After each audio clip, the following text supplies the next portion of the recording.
Hello, guys, and welcome to Seve Talk, my monthly podcast. I am Séverine Tamborero, professional tennis coach, author, and a creative thinker. On this podcast, we will be talking about life, sports, business, and much more with my very special guests. Join me every month at coachseve.com or on my Facebook page for the first season of Seve Talk. Hello, everyone, and welcome to Seve Talk. I hope you all had a great month and that you are still driven to look for your passion or that you have found it. For those who wonder if I'm still on court coaching, the answer is yes. Being on court is where I love to be, and when I'm working with players or coaches, I always make sure they have fun and give their all. I am the same way when I'm in the office, and it's funny how having fun in business and sport is not taken seriously. A few years ago, I remember when I was working with one of my young players, we were doing creative things with the ball and enjoying ourselves.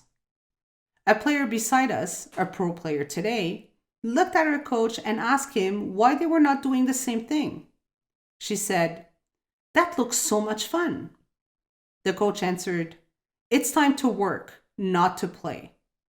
At that moment, I was like, wow. I then realized that she was so bored that she was doing half of what the coach was asking of her. On the other hand, a 10-year-old kid was enjoying himself and worked like crazy. It was a moment that confirmed that I was doing the right thing, even if today I am still criticized for it and that some colleagues or parents don't see me as a real coach. It is interesting to see the perception that people have about a good environment that is needed for developing athletes. It is the same thing in business. I remember when Google started to have places for the employees to relax and have fun, they were so criticized. Today, a lot of businesses are doing the same thing because they see that a happy employee is a productive one. This month's topic was supposed to be about the influence of the environment on performance and development. I realize that it is impossible to discuss without talking about the people in control of that environment. I am talking about the coaches, parents, teachers, managers. We call them leaders. But what is a good leader? Am I a good leader to the coaches, parents, players, and my coworkers? For me, the definition of a good leader is someone that will influence change, that will build a culture of honesty and trust, and that will be a great model to the people around them. I read recently that the top 3 things that people want in a leader is very simple. They want someone that is honest, competent, and inspiring. Well, if it is that easy, why do people struggle to be a good leader? Why are kids dropping out of sports because of the coach? Why do we quit our jobs because we are paralyzed by fear and pressured by our leaders? Easy. The human aspect of leadership is not present. Caring for people and being a good listener is missing. We are driven by numbers and not values, and values should drive commitment. It's about being passionate to do what you do. You see, passion is back again. Everything today needs to be measured to evaluate success. How fast you run at 10 years old will influence your pathway to the Olympics. I always say to coaches, heart goes beyond talent.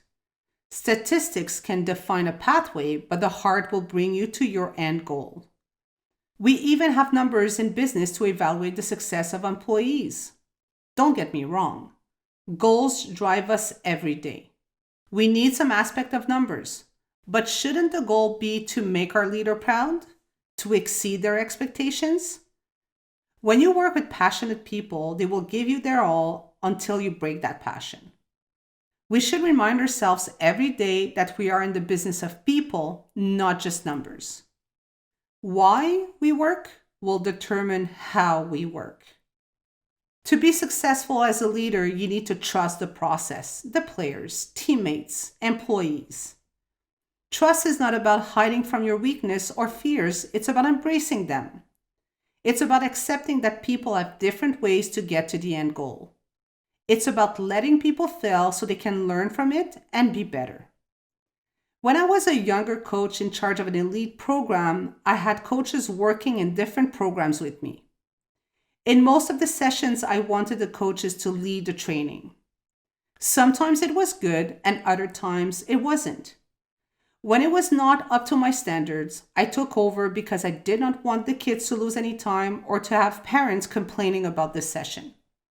I realized a few years later that it wasn't helping them becoming better leaders. I did not guide them to be better, and I did not let them fall to learn from the experience. A good leader is also someone that plans, that has a vision, and that shares that vision. The plan never guarantees success, but it will help find the tools to achieve it. The sharing part is also important. Leaders need to share knowledge, experience, ideas. There's nothing worse than finding out that your leader is not involving you in the process of new ideas.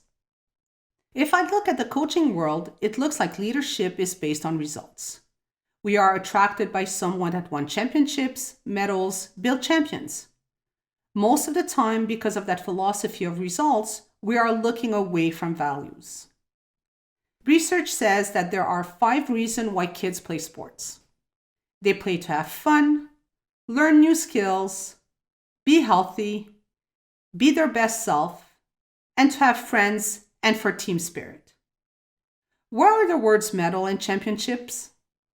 Let's not shy away from goals and to be driven by that medal that the kids see when they watch the Olympics. No kids are playing sports to lose. I have never heard a player say, "Well, I really hope I will lose my match today." They all need that goal to use for motivation, but success can't be defined by it. They all know that sometimes they will win and sometimes they will lose. How you achieve your goals should be the most important thing. Process versus results always. So to have success in your leadership, you should create a fun and safe environment. Help your staff or athletes to be creative. Model what you want others to do or be. Create a culture of trust and honesty. Have clear values and act on them. Lead by them. Have confidence in the people around you. Trust the individual path. Give people choices and have them make their own decisions. Learn from experience, and again, all of this can be done in an environment of fun. Talking about environment, this will be the next month's topic. Stay tuned. Remember, being a successful leader is a choice. It's not coming in the mail, or should I say now, in an email. Oh my God, I feel so old. I will leave you with this phrase by Simon Sinek. A boss as the title, a leader as the people. I hope you enjoyed this month's podcast and that you downloaded the Stingray Music app. This month's song selection is by an artist with a great voice. She is a leader in what she does because she inspires change with her music. This is from Pink, What About Us? Go to coachseve.com in the media section and share your experience or your questions and comments. Thank you guys for listening and being part of the Seve Talk community. Until the next time, Sev's out.